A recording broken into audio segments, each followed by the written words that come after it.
All right, let's start this. Get the show on the road. You got any plans for Sunday, Wayne? Well, I might wake up and listen to the kids' stories on ZB. Oh, no, that's when I was 7 years old. No. So, this Sunday? Yeah, this Sunday. No. It's the 20th of August. And there's something that I'm meant to be doing on August the 20th, Catharina? Well, it's the 100th birthday of your favourite document. My favourite document? Yeah, 100 years ago, on the 20th of August, 1923, the Baptist Union Incorporation Act was signed into law by the New Zealand Parliament. Right. And while you might joke about it being my favourite document, it does have a large impact on the work that we do here in the National Support Centre and on our churches too. That's right. I mean, the original purpose of the Act was to set out rules around how the Union, which is now made up of all 240 faith communities, would work together. The systems established by the Act are still in action today. I see what you did there. There's many significant parts to the Act, but the impact of these on our faith communities is particularly relevant in relation to the ownership and sale of property. Yeah, and a leader in one of our faith communities might stumble across the Act when they ask the question, who owns our church property? Or when they see that their land title lists the Baptist Union of New Zealand as the legal owner, or when they contact us at the National Support Centre saying, we're selling a property, but our lawyer says we don't own it. You do?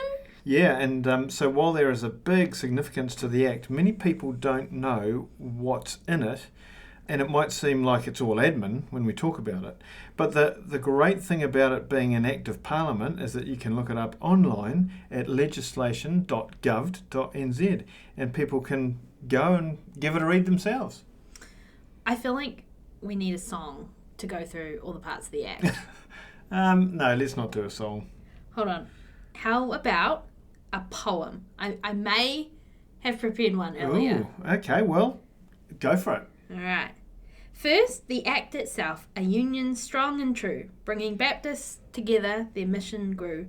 No longer scattered, but united they stood, in the service of faith, doing what they could. Schedule 1, a glimpse into their creed, the doctrines they held in word and in deed, beliefs on baptism, membership, and more, guiding their faith at the very core. Schedule 2, the union's governance we see, a structure established, a framework to be. Officers and committees, roles intertwined, working together, their purpose defined. Schedule 6, the power to acquire land and property. A Baptist desire to establish churches to gather and grow, a haven for worship for all to bestow.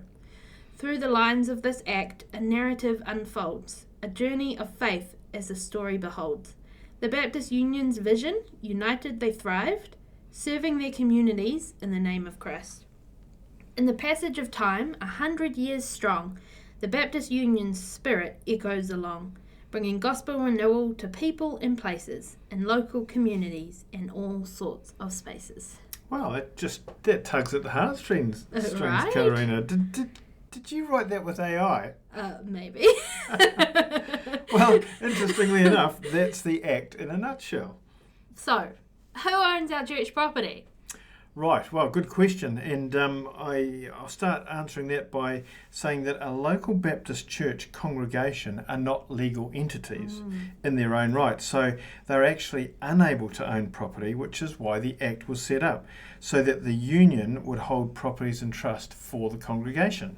Which means if a church wanted to buy or sell a property, there might be some specific processes that they'd have to follow. Mm-hmm. We actually have some information on the Baptist Intranet about this, but Wayne, do you want to give us a bit of a summary now? I'd love to, given it's my favourite document. So a few key things. First of all, sale and purchase agreements for any property for a church have to be signed by 2 members of Assembly Council or myself under the common seal of the union. And that common seal is a little stamp. So stamp pad for being a good boy. This is for a stamp for being transferring property. Secondly, a limitation of liability clause needs to be included in any sale and purchase agreement or a lease that's entered into. This protects the wider union, and remember that's the 240 faith communities, from any liability that arises out of any one particular property deal. And it limits the liability to the assets of the particular church involved in that transaction. Thirdly, the Baptist National Support Centre needs to be notified about what's going on. We need people to get in touch with us early on in the process so that we can talk through any issues and so that our lawyers have time to review documents. If we don't know ahead of time that a sale or purchase is happening, this may result in delays in being able to sign the paperwork.